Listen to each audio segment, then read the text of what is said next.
The time has come for my people to go.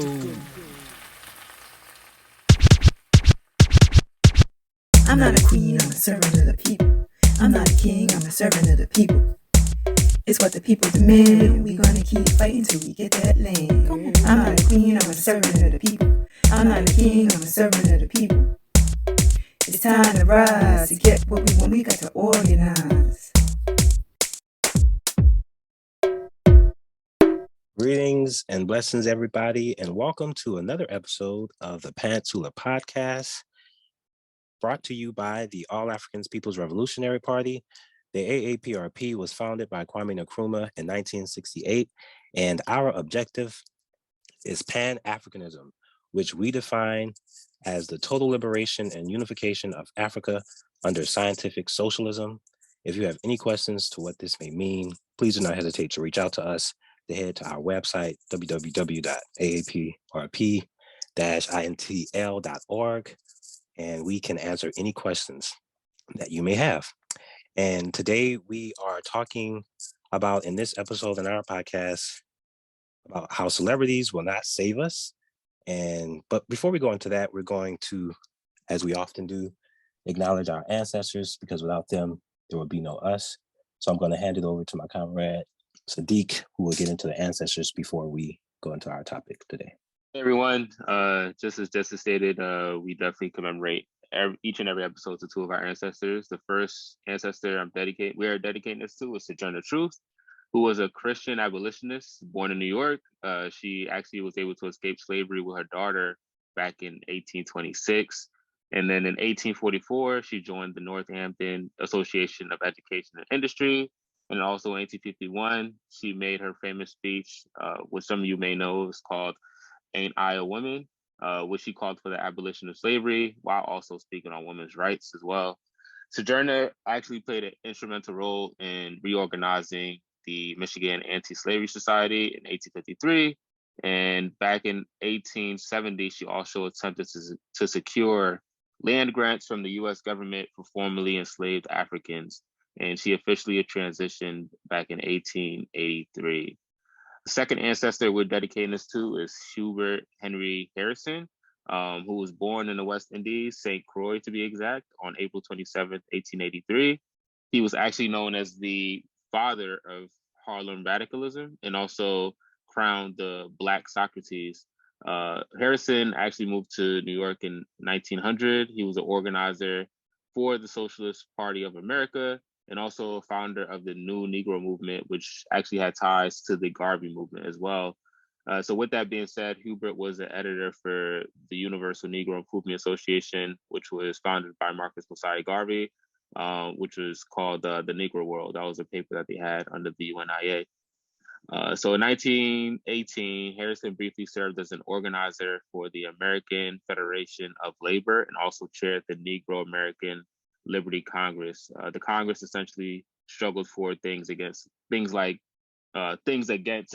Jim Crow laws, and also worked to fight against anti-lynching laws. Hubert Harrison transitioned on December 17th, 1927. So once again, we definitely want to commemorate this, say thank you to those ancestors who struggled for us relentlessly throughout their lives.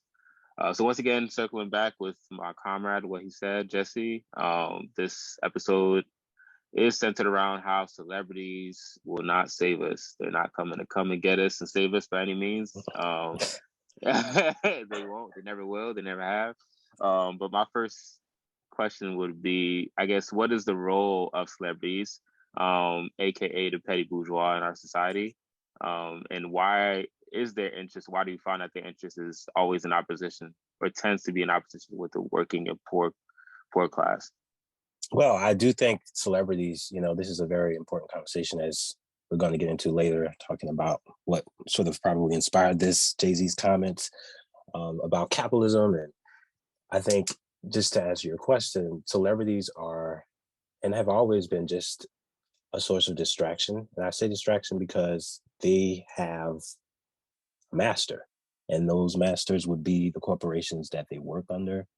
And I think their role is to just continue machine, or to grease the machine, to grease the wheels of capitalism, rather. And their opposition is different because it's not necessarily about us working together as a collective, but often just buying back into whatever is being sold. Celebrities are often used for products. And so I would say generally, when people think of a celebrity, we always think of just that one celebrity as opposed to who they're signed over, what label they're signed to, who is their master. Because if they're not necessarily a quote unquote free agent and they're signed to these companies, there is huge ramifications for certain. I mean, anything they say, they still have a boss.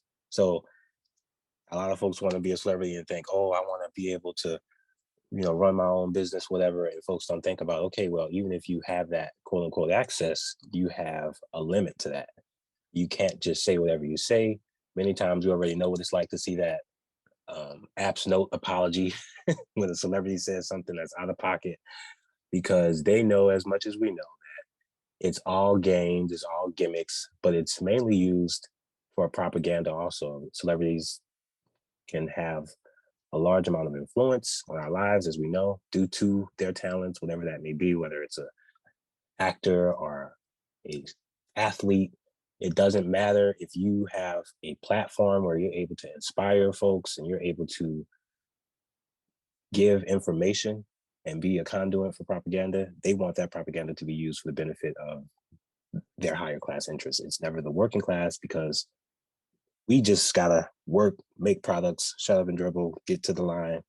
They don't want us ever thinking about the larger goal of going against the system, organizing, and making our collective effort. I know that was I said a lot, but that's, I can go on and on about that.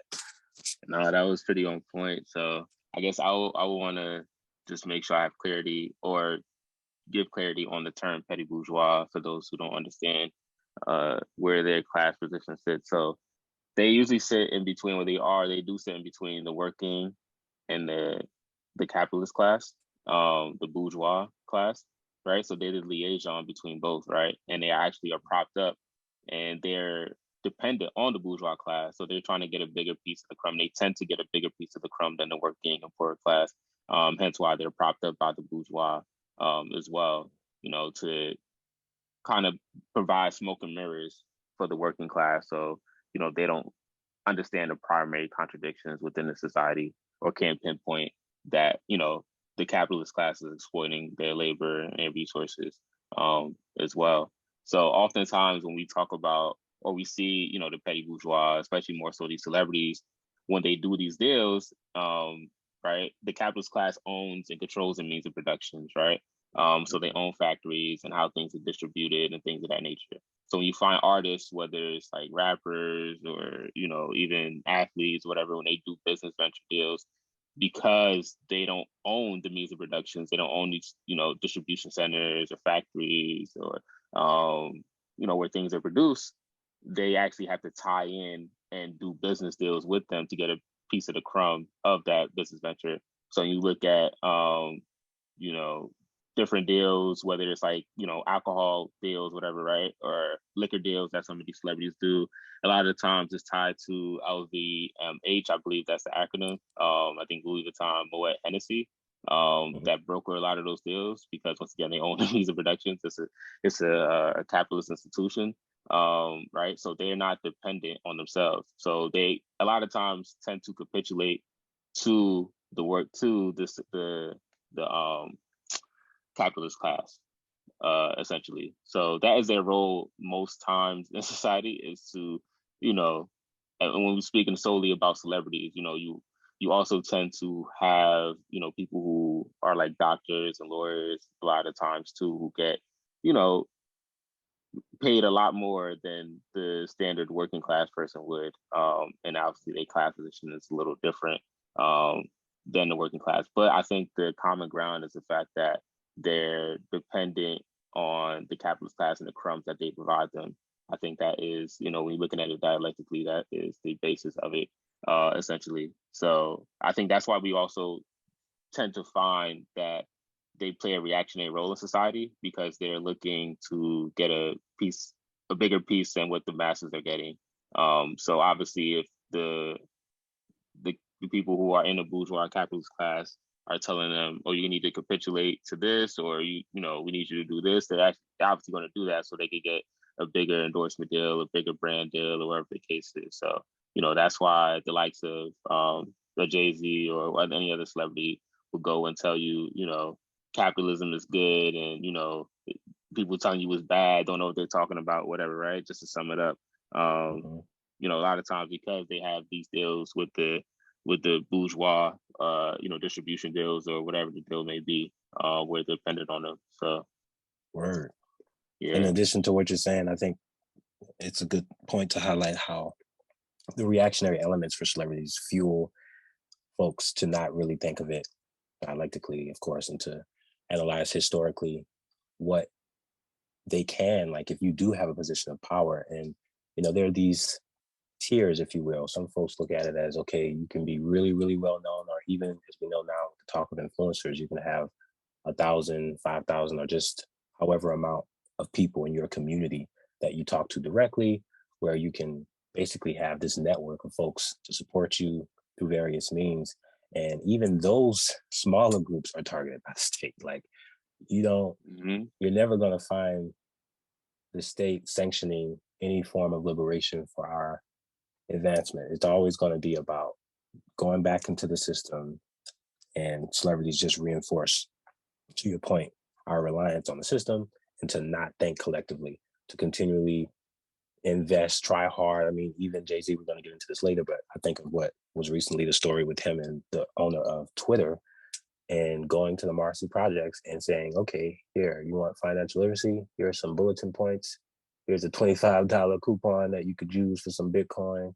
But it wasn't anything that really met their material conditions. And there was a great interview, and I'll put all this in the description where you guys will be able to read it, where everyone can read it and see how it's clear that just these temporal engaging, things like NFTs and Bitcoins and all of these, that doesn't address the material conditions of the people. And that is usually how they answer the problem. Is like, oh, there is a problem, but if you want to get out of that problem, you need to invest the little crumbs that you have, take those crumbs and make do with it, because they don't want us to get collective. They don't want us to organize. And that's why they'll use celebrities even for fast food. I mean, it doesn't matter as long as the message is to continually roll ourselves in the system. Exactly. And I think even when we look at these type of things historically, one thing we need to ask ourselves is like, when have we seen celebrities actually lead revolutionary movements, right? Like when have they actually done, like when is the petty bourgeois, or more so celebrities, I should say, like done those type of things? I think, in my opinion, in studying history, I think you don't really see that. I think looking at it once again using dialectics, understanding there's a part of looking at the contradictions, I should say, understanding there's positive and negative forces, or positive and negatives to everything. There's celebrities or people in the petty bourgeois who have committed class suicide, or who played a role in those movements, but actually leading those tends normally to be the masses, the working and the poor class people. You have factions of the intelligentsia who also play a big role as well. But once again, the movement is usually spearheaded by the masses. It's not, we don't believe in individualism. It's never been one individual to save people. Like even when people talk about, Martin Luther King Jr., you always got to mention the Southern Christian Leadership Conference. You mentioned Malcolm X. You always got to mention Nation of Islam and, the Muslim Mosques Incorporated as well. On top of, I'm drawing a blank right now. I don't know why I'm talking. I'm a big Malcolm head. I don't know. It's late tonight. It's been a long day. I can't even think of. The Organization of African American Unity. There we go. Yep. Yeah. So, yeah, like there's always the masses who, back and lead these movements. You can't really ever say celebrities or the petty bourgeois outright has always been the leaders or the fate, the people who are the only reason, the sole reason why movements go forward. because there's this false notion that, oh, okay, celebrities, we need a Jay-Z in our lives, in our neighborhood to help us. Without him, we won't be where we at, and right? Like, Right. and that's just historically not true when you actually look at the revolutionary movements that have taken place throughout the global South, and primarily when we talk about Africa. That's not. I don't remember the likes of Ray Charles leading, and this is no disrespect to him or who he is, but it's like, have figures like Paul Robeson and others played a role. Paul Robeson, Miriam Makeba, Shaka Khan was even a part of. She befriended Fred Hampton as well as Nile Rodgers, who was in the Harlem chapter of the Panthers. So there's definitely historical precedent for folks who were in the spotlight, who had political consciousness. Absolutely. And the role is, a lot of times that they play, that we find that they play, is that they use their money and their voice, and then, their musical skills or whatever skills they have to serve the revolution. It's not just used for capitalist gains all the time. Granted, they have to eat and survive. So yes, in some degree, but, when it comes to the work that they do in relation to these revolutionary organizations, they offer up their services, their monetary means that they have, or excess money that they may have to fund and help the movement move forward, right? And I think that's the role that they should play versus the role of trying to, I'm going to lead everyone, listen to me, I'm going to sell you some commodities, go buy my album, where I'm talking about, how we need to be more consumers, and talk about individualism, and it's all your fault while you're broke and poor. Right. I mean, and let's just shout out No Name, because even right now there's an artist like No Name who's doing the work, who is at least encouraging folks to read revolutionary literature like Frantz Fanon and Walter Rodney and W.E.B. Du Bois and Kwame Nkrumah and all of our ideological heroes and sheroes, so that we can know there's a legacy. Like, there's no sense in thinking. Now, we also, and we're going to talk about this a little later, but a lot of folks don't really acknowledge how a lot of the artists, there's just 3 music labels that control 80 to 95% of all the music we hear. So they are putting out what they want us to hear. And so we have to give respect and acknowledge that just because the main music corporations are not playing that message, there's still other artists. Like I said, there's No Name. I'm blanking out on this sister's name, and that's insane because it's one of my favorite rappers. But there's so many folks doing the work that are still encouraging people to have that political education, even in their music or even in their field of work, whether that's being an athlete, whether that's being a painter or an artist. There are movements, and we have to have spotlight on them, and we have to also not expect the industry to give us, they're not going to give us the message of liberation. So anytime we get because what they like to do is give us the idea that it's possible. Like, they'll sell us that through the language of using libertarian language. Like, people will say words like capitalism, but they're not connecting it to the ideology or the means of production. Like, how many people are working under you? How are you paying these people? Are you paying them at all? Like, those are the questions that need to be addressed when people think of just what capitalism is. And I think, just to define capitalism, we should say it's the dominant economic system on earth, where all the resources are owned and controlled by private corporate interests for the purpose of exploiting those resources for private profit. Mm-hmm.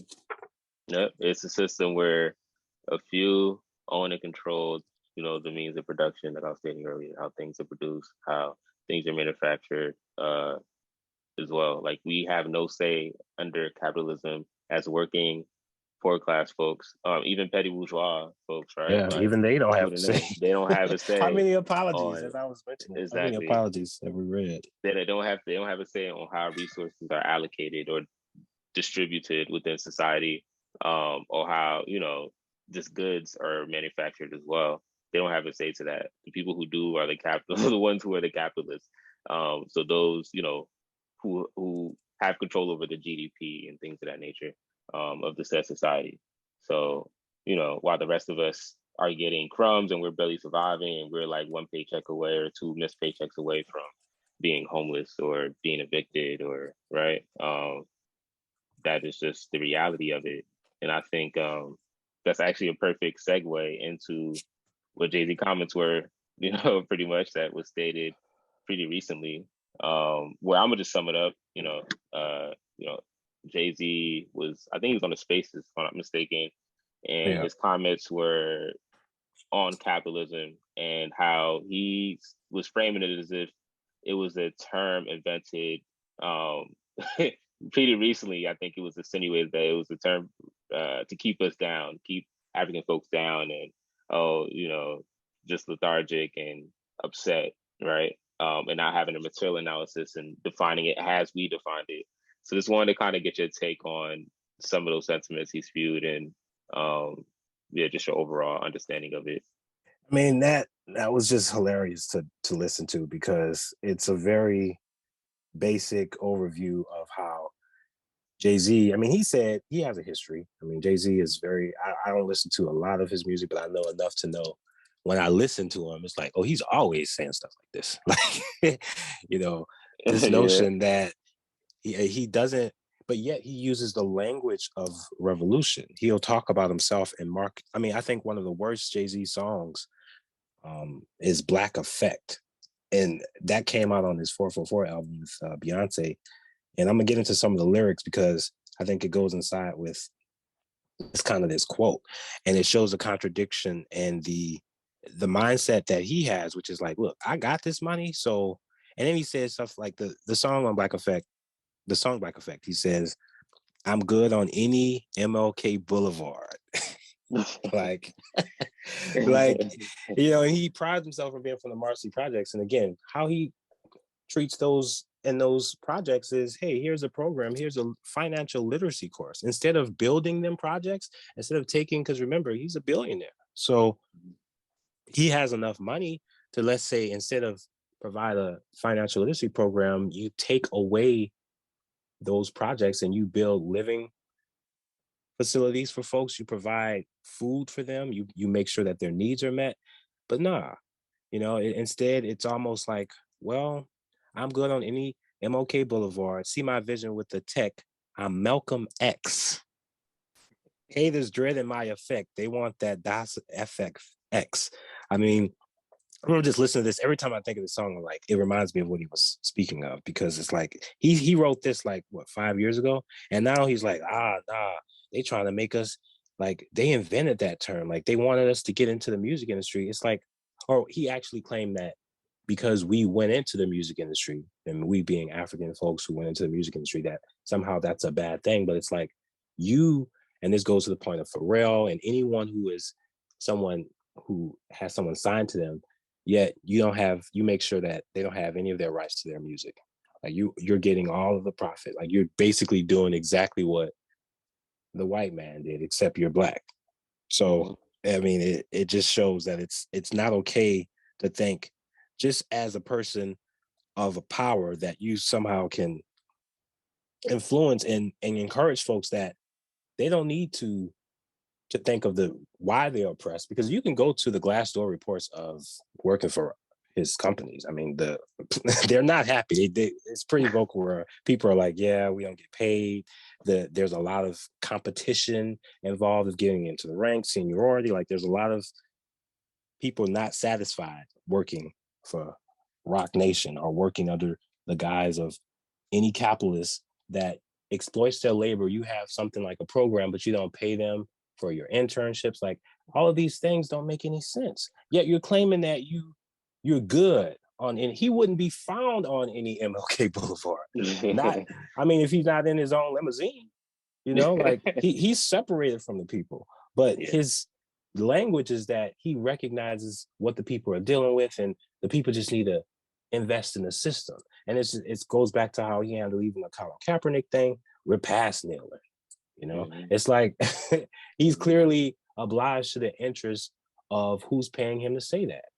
And I think we have to understand that someone like him, it's not to say we can enjoy music from the petty bourgeois or anyone who espouses this type of rhetoric, but we can't be disposed to it. We can't be fooled by it. We can't think, oh, he's spitting on this. He's spitting on it. No, what he's spitting? He's spitting lies. He's spitting exactly the message that comes from the state. Mm-hmm. So. Yeah, I ain't gonna lie. I still listen to Jay. It's contradictions in my life. No, absolutely. I still like Jay-Z. I listen to Jay-Z. You know, there's some part. Oh, okay. So, like, you know, but my politics isn't rooted in, you know, everything Jay-Z says or his analysis of social and political systems. Because obviously, as you stated so eloquently, is the fact that, you know, he capitulates and regurgitates a lot of the same things as the capitalist class, the same interests as them, because once again, he's trying to, you know, capitulate to them to get a bigger piece of the pie. He wants to, you know, continue to exploit labor and, you know, in any way he can, and get distribution deals and whatever type of deals he makes with the capitalist class who owns the means of production to further get more money. You know, that's just how the system works. You know, anywhere, you know, Malcolm X said it, like, show me a capitalist, I'll show you a bloodsucker, right? And I think, as you stated too, and just how Jay-Z likes to seem like he's aligned with revolutionary politics for people, and the fact that he said in this song, Murder to Excellence, on Watch the Throne, with him and Kanye West, and he talks about Fred Hampton, you know, tries to align himself with Fred Hampton because, quote, he says, I arrived on the same day that Fred Hampton died. Real N-words, just multiply. I don't use the N-word, so for those people, why'd you bring it up? I just, the greatness term. I try not to use it if I can. So yeah, and as you can see, all his business ventures, the things he espoused is the antithesis of what Fred Hampton stood for, and the work that he did. Being a revolutionary socialist, you know, revolutionary nationalist as well. So, in no way, shape, or form has Jay-Z done anything of that nature. He couldn't even wipe Fred Hampton's shoes, you know, on his worst day politically. Yeah. I mean, maybe if you're talking lyrically, yeah, you know, that's a different story. But if you're talking about political work action to free the people, free the land, you know, for us to move forward, right? Like, when it comes to that, no, like, we have to be truthful, and we can't be we can't have blind, you know, this blind faith or a leap of hope that he's gonna save us. Oh, he's been saying this stuff and he's telling us the way, and da-da-da-da. How about we just look at the material that he's done politically or economically or whatever, right? Like his business deals, business ventures. Let's evaluate everything. Let's not just look at his lyrics and it's that is everything that we need to look at to show his work, because that's just talking. Like, what is your action show? What is your action show? We could be up here talking about socialism 24/7, but if we're not in the A-APRP doing political work, or if we're in the A-APRP and not doing any work, what does it mean? Like, what does it mean? Saying? You know, like, that means we don't believe enough in what we say to actually put action behind it. So what's the point of that? Like, if you're gonna tell me all this other stuff, you know, like, if I'm trying to think of like a good scenario, like if someone comes to you and tells you, I'm going to be in the NBA one day, and you don't never see them train, practice, they never do anything. They just sit there and watch the game all day. Yo, you see that move? That was crazy, bro. Crazy, man.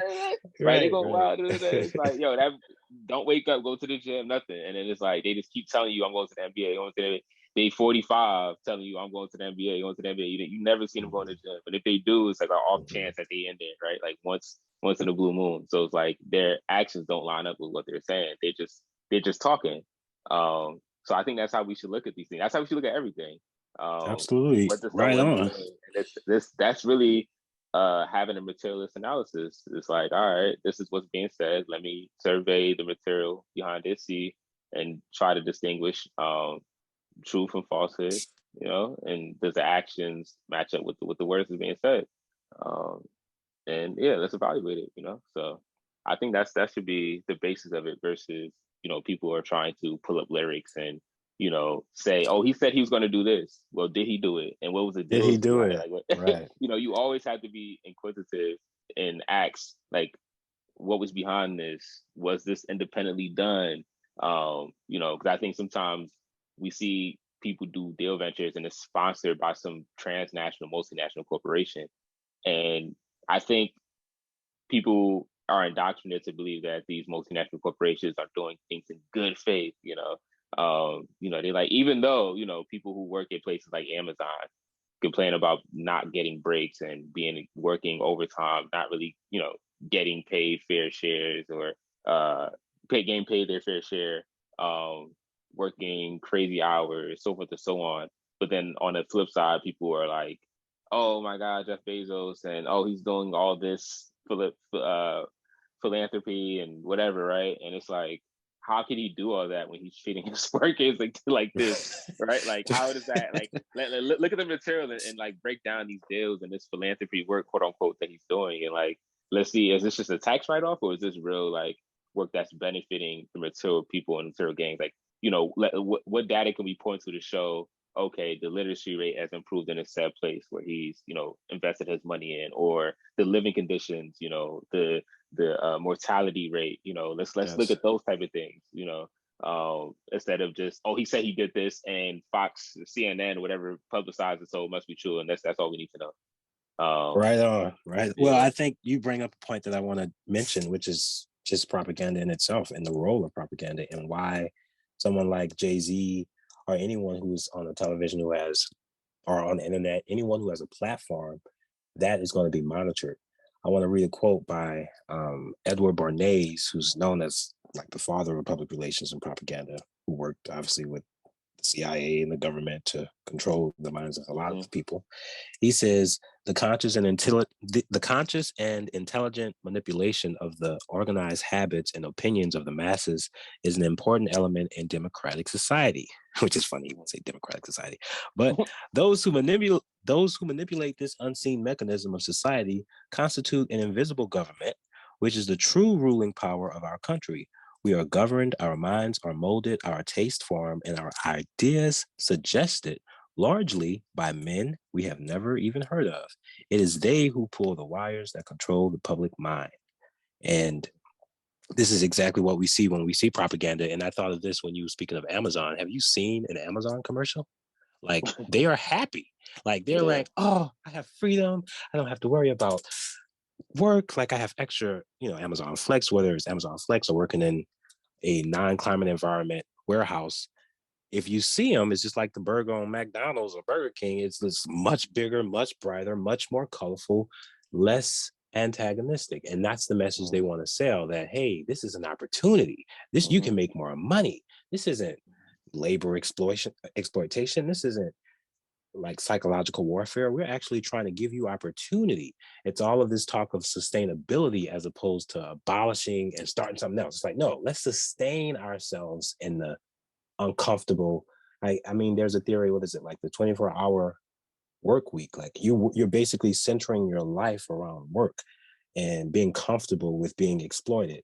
And you may get, a bonus if you can talk about how happy you've been able to have multiple jobs just to benefit the labor of your exploiter. So it's kind of like real difficult for a lot of folks to understand that it's not just one individual, it's a machinery, it's a group that's making the decisions and calling the shots, and that's what we have to look at. We can't just think, to your point, just like, oh, well, this is what he said in this quote.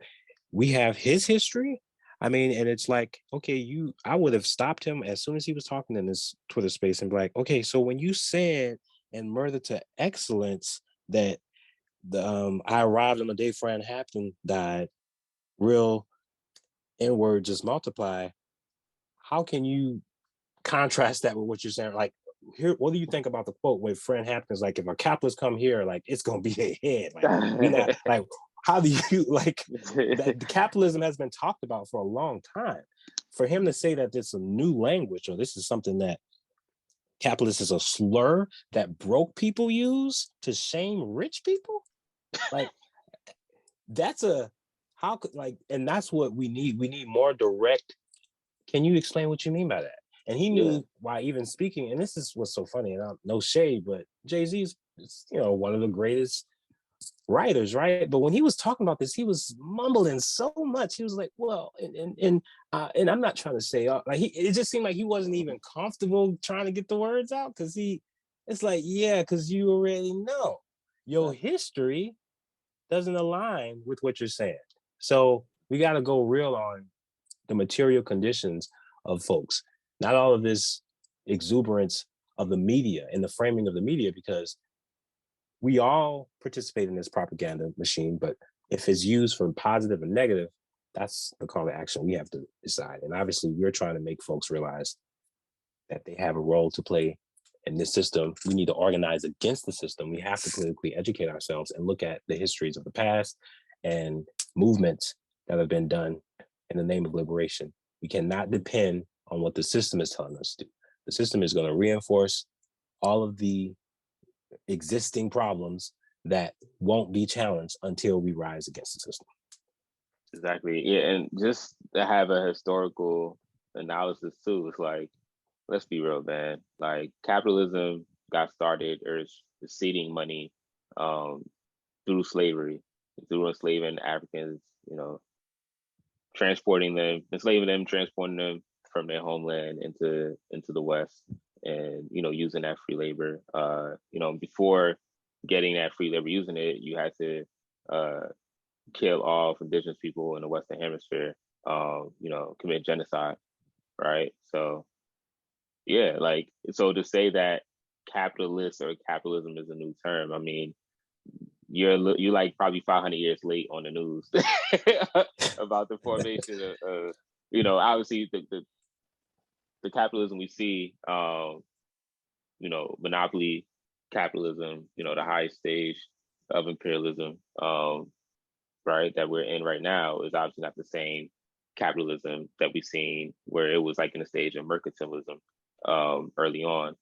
So, that was started, but it was the seed that started everything, essentially. So yeah, the term isn't new, that came up. Oh yeah, people just started using it. What happened was consciousness has been starting to rise amongst the people. Yeah.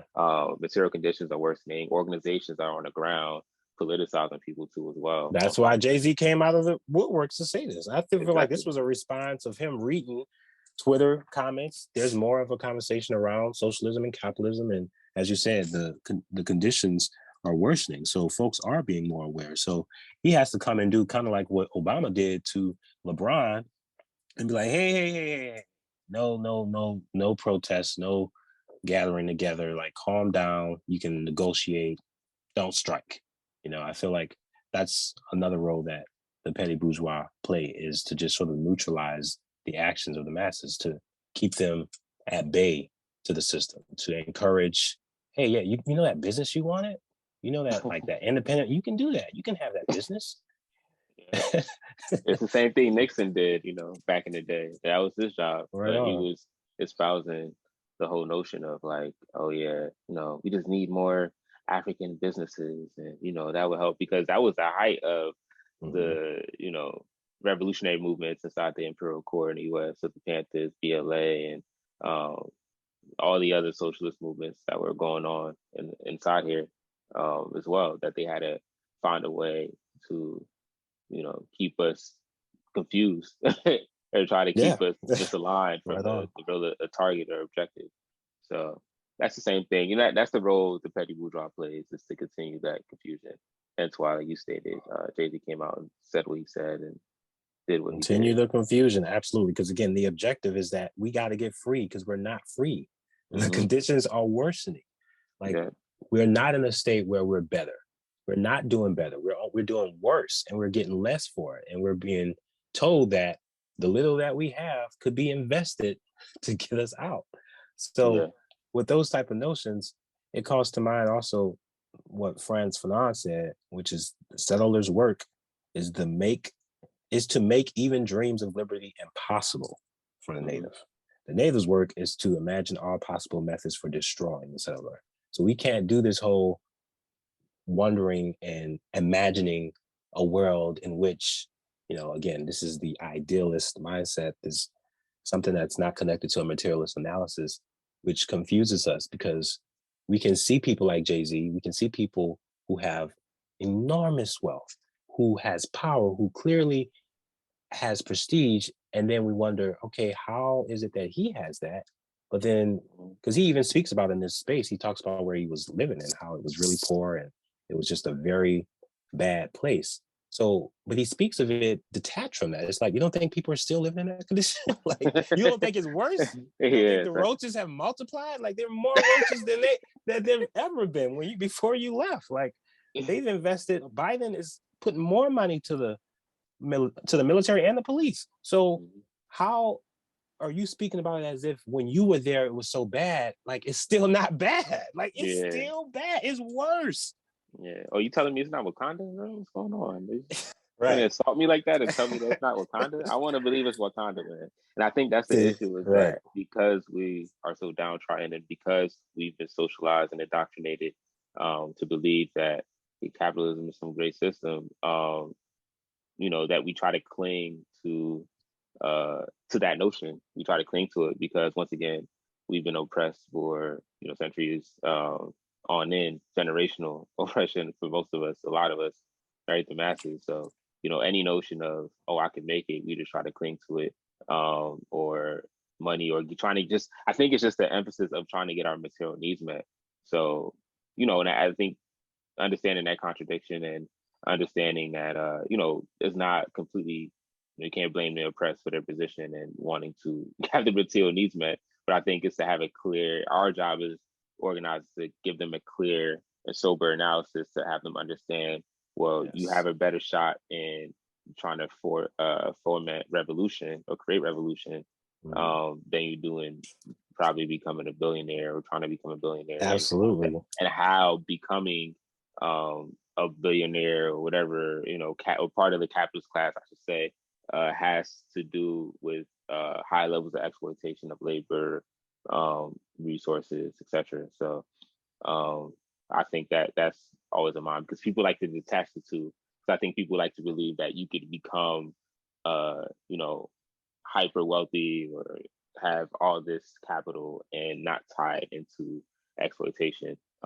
Like, these capitalists are exploiting Africa for resources. Everything that we own and touch, you know, technology-wise or product-wise, whatever, cocoa, whatever, right? It comes from places like Africa or other places in the global South, where people are being paid cents on the dollar, where they can't even afford the materials that are being manufactured here in the West, right? That they're picking or digging for us to use. Let me say us. Let me say them. I'm not. I'm not supposed to be. I'm not American. That's what they. Not us. Damn. Yeah, I'm just a consumer of it. You know, innocent bystander. I just need to try to survive. That's all. I'm not complicit in exploiting the global South for that. But yeah. So that's pretty much it. And I think, you know, once again, it's our job to politicize and get people to really start thinking about these things and not just fall for the okie doke and the smoke and mirrors that the petty bourgeois tends to, you know, dangle in front of us. But I think a good point that you made, I think we could probably even go deeper on is, you know, maybe why we continue to see the likes of Jay-Z. And he's not the only one. You know, there's other celebrities as well who mischaracterize the politics of our revolutionary figures and movements. So like, why do we see that continuously happening? You know, like Jay-Z has been seen wearing the shade shirt, you know, right, on MTV. The RGB watch. I've seen the RGB watches, the Africa, the big ass Africa chain. Yeah. All of those things are symbols, and it gives people, oh, look, he down. You know what it's like. He know what he is. And it's like the celebrity's role has always been to maintain the status quo and to give us the illusion that we can do all of these symbolic gestures instead of ideologically aligning to why the issue is the way it is and fighting for a better system, because the system we're in now is hell. It's always been hell. It started in hell. We can't start in hell and then suddenly get transferred to heaven if we don't work to acknowledge why we are in this hell to begin with and why the conditions exist as they do to begin with. We have to start and I think a good point is, as we've been saying continually in this episode, is to look at the material needs.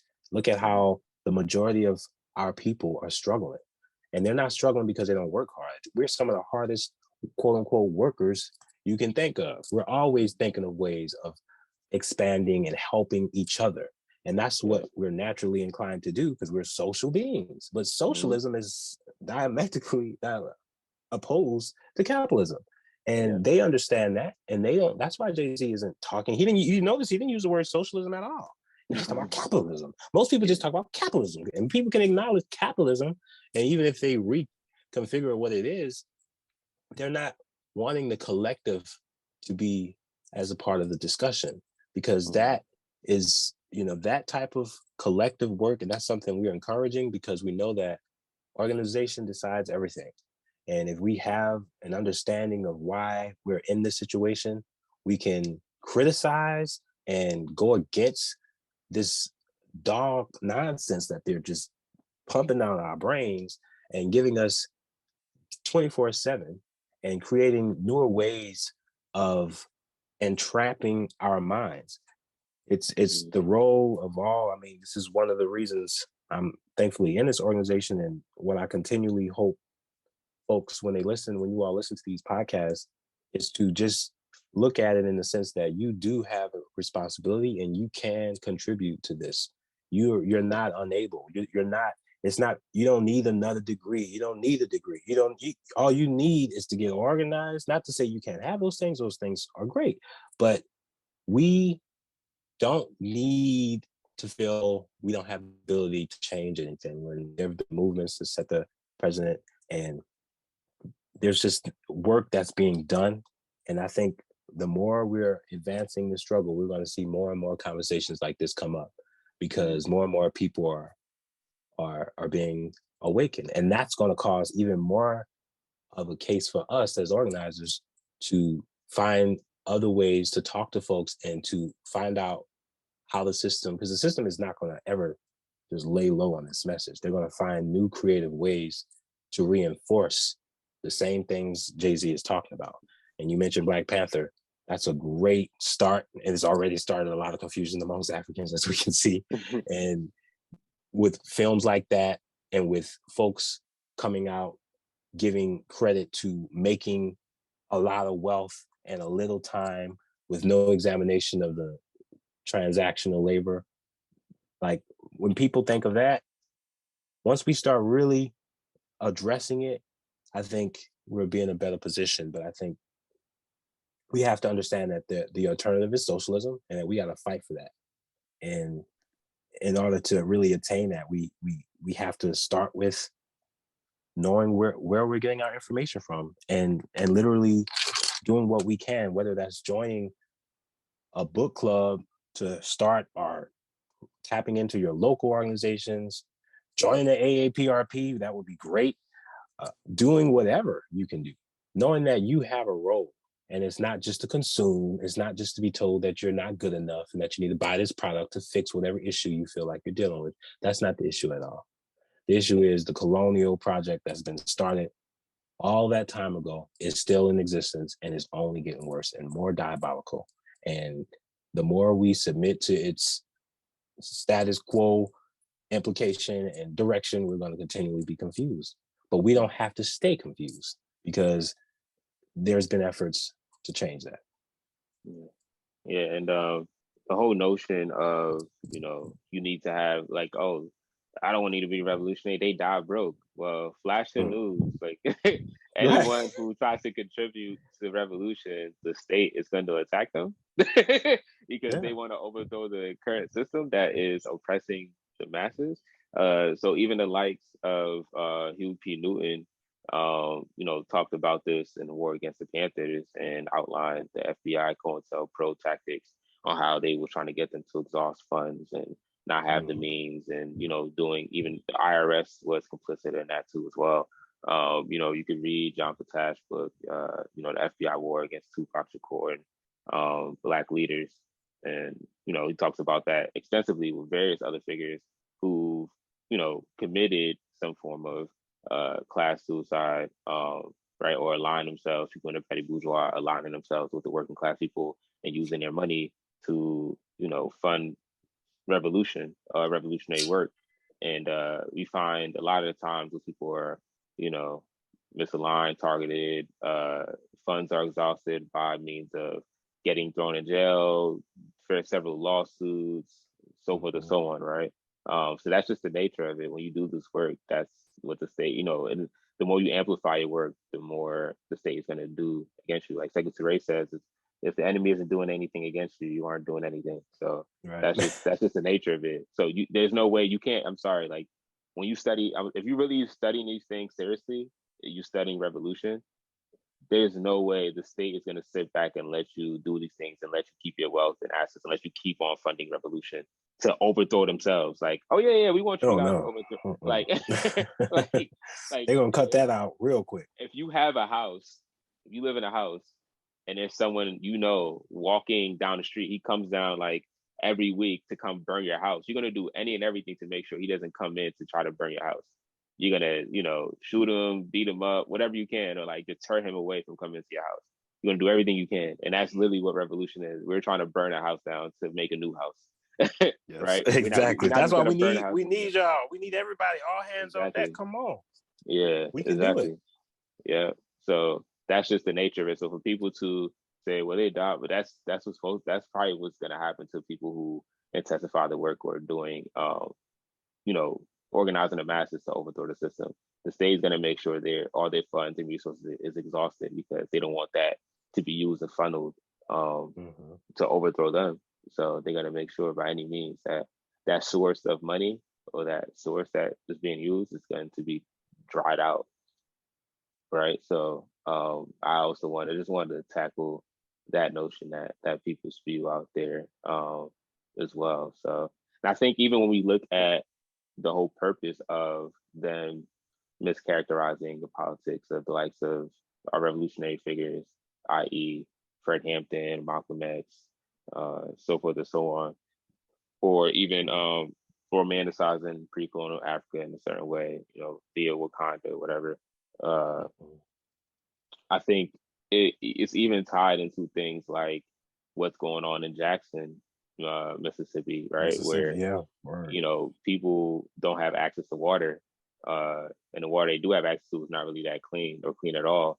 And at the same time, the contradiction here is Ukraine is getting billions of dollars like damn near every week. It's like someone tweet, I may need to change my name to Ukraine, man. It's like getting some money. Right.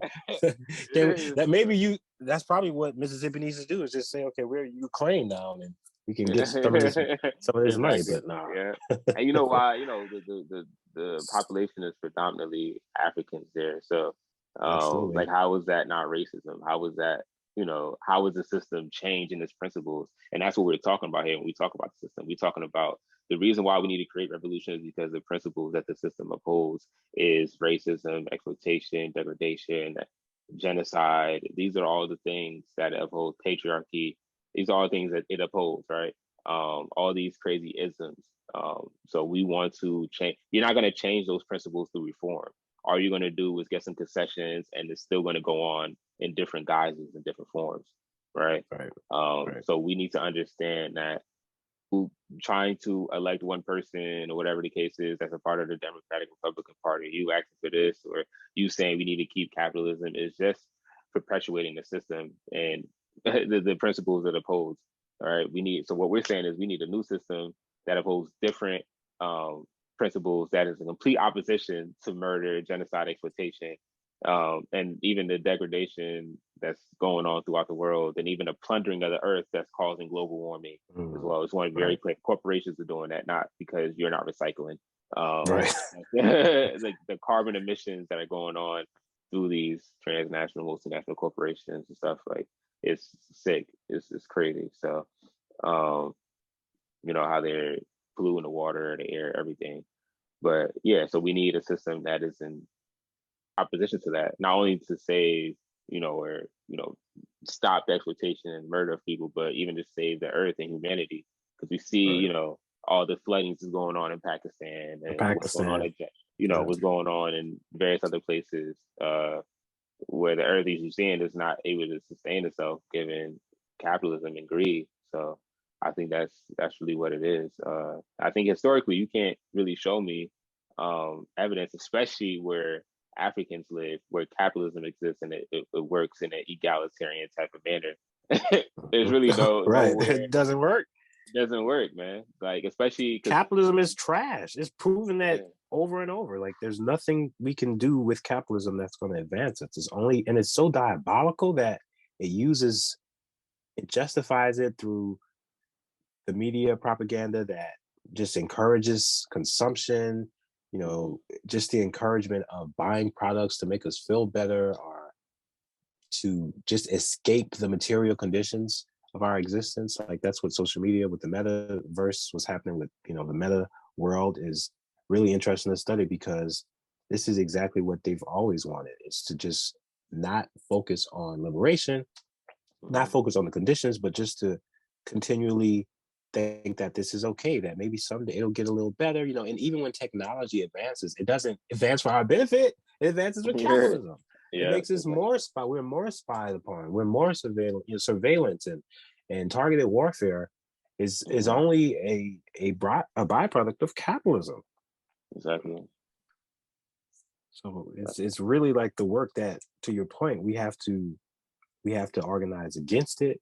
We have to know that there's a case for that and that it's possible, and that we can't really use this wishy-washy, liberalism that comes in where it's like, oh, I don't want to. I mean, Jay-Z, so many criticisms that I've seen that were raised against Jay-Z were buffered by, well, I mean, he does do stuff for the Marcy Project. Like, I know somebody who was blah, blah, blah. It's like, man, it's like, come on. That's not a structural thing. It's kind of exactly what happened in Wakanda when they got the vibranium or whatever that product was supposed to be. And the only thing they did was build a center for the folks that were still there. It's like, okay, here's a center where you can get some resources, but we're not going to really take y'all out of this situation. We're going to just leave y'all here and give y'all some program that y'all can figure out. And, just all of these non-specific terms that doesn't help us. We need to get real with organization, because we know capitalism won't save us, but organization, political education, oh yeah, it will. And we're not just saying this because it's a slogan or we heard it. Like, we could look at Cuba, we could look at China, we could look at what went on in Vietnam, North Korea. We could look at all these different places. You can look at historically in Africa, Ghana, currently in Eritrea, right. Guinea, Tanzania, Algeria, Libya. You can look at all these places, Egypt. Historically, those places have had a revolution, and everywhere and every time you look at these places, what's improved? Literacy rates. Right. Their poverty, understanding of patriarchy. Exactly. Yeah, poverty has diminished. The standard of living has raised, mortality rates got better, so forth and so on. Access to food and healthcare, education was way more accessible during those periods and those times where socialism was around and thriving as well. People had political power and say so and own and control the means of production, right? Like, that's what it's about, Unfortunately, especially in Africa, because of imperialism, it hasn't been able to flourish the way it should have. But the struggle is still going on and ongoing. It hasn't stopped. We haven't waved the white flag in Africa. There's organizations, not only like ours, but others on the continent that are doing and still struggling for socialism. But everywhere you look, and even when you look at Cuba, which is still socialist, or a place like China, but more so Cuba in relation to the blockade and that's going on, they have way more medical advancements than what we have here. Like, they're talking about a cure for Alzheimer's. They have a cure for lung cancer. The COVID rates are nowhere like the U.S. And people like to use a population thing. And even when you look at China has a bigger population than the U.S. And right. they've been able to do it under wraps. Yeah, so right. It's like, that says a lot. That says a lot. So it's a people's first approach. That's what we're saying. We need a system that's people's first, and that's socialism. There's really no way We don't need no bloodsuckers. We can't work with bloodsuckers. It's like trying to coexist with a venomous snake. And it's like, yeah, but that's my homie. If I put him in a glass, maybe I feed him a little while. He won't. It's still venomous. We can't coexist with something that's just designed to kill us. We have to go against it strategically. And I just love when anytime you read upon movements like Cuba and Ghana, and you see the work that's been made and how they're continuing that work, and yet they don't have nearly as much as they would. Like, imagine if they didn't have those blockades, or if they didn't have those sanctions, and they could even do more. But even with what little they have, that just goes to show you the power of the people. We don't need all this exuberance, this selling of all this stuff that they think we don't need all of that. We can really do a lot with the little that we have. And the more we all come to that collective understanding, and we stop depending on the system, we're going to be that much closer to liberation. Exactly. Yeah, that's what it is, man. Like, you have to struggle for these things. Nothing is going to be handed to us. So that means those of us who are looking to join an org, or have heard people tell you to join an org, just understand that you're going to have to put in work, man. Like, you put in work for your 9 to 5. And I know you may be tired. The contradictions are there, that you may feel like, man, I'm tired, I'm defeated, I get it. But shoot, if you could put that money or that energy and the time into your job, which I know pays you, and so you can survive. But if you want to build something that is long lasting, that your future, if you plan on having kids or whatever the case is, not even yourself, not to engage in individualism, not even if you want to have kids, other generations of people, like your nieces or your nephews, or your friends' kids, or whatever, right? If you want them to have a better future, a better life, like, you have to struggle for that. The reason why especially Africans here, the reasons why we're not in shackles and right now today, or dealing with Jim Crow laws, is because people struggled and dealt with that and faced the brunt of that, and we're able to, not to make it sound like, oh yeah, we live in a good, happy place, like, we're not still being exploited and killed in the streets, right? But at the same time, it was way worse centuries ago or decades ago, right? But people struggled to get the little advancements that we've been able to have. So now it's our turn to advance even further for the next generation. So, and for the most part, over the last 50, 60 years, those people who have advanced have been in the organization, as I outlined earlier. So I think it's incumbent upon us to do the same, to join an organization, to move things forward. So this is why we say those things, because that's historically the process. Every country that became socialist, then it being an organization in a principled manner. So yes, so be prepared to work and struggle. This isn't, you ain't going to join an organization, everything isn't going to be handed to you, and it's not like contradictions exist in a society, but I'm gonna join an organization and there's not gonna be no contradictions. No, it's gonna be contradictions. Exactly. It's gonna be some struggle. It's gonna definitely be some struggle, and that's okay, because that's what we're designed to do. And I've always appreciated moments of struggle, even before I joined the organization. Any moment of contention is a highlighting moment. It's like, oh, so here's what happens when the problem happens. Here's what happens when a conflict. What can we do to address it? Can we, and we have ideologies with our ideology of Kwame Tureism, like, and what we understand about self-criticism and just getting through to talking to somebody. You're going to make some mistakes, because we've all been trained under this diabolical, ruthless system of capitalism. So yeah, we're going to have that to struggle through, but it's not impossible for us to have a better understanding and to see the more egalitarian approach. It's not like we're just left without any options, and we're just, that whole, there's a lot of fear and that's one of the things capitalism loves to use, and just to make us feel like we're not able to really progress in this system, and that we're just destitute folks. Like, that's something that's been collaborated by universities, history, science. That they really need that fear, because when people feel like they can't do nothing, they don't do nothing. They just they remain in that vegetable state of non-action. But we have the ability to really tap into our collective power, but that comes with that organization, and we ain't gonna stop stressing it, because we know that's how we gonna get free. So please join an organization fighting for justice. Yeah. Can't do it all. We definitely appreciate y'all for tuning in to another episode of Pantsula Podcast.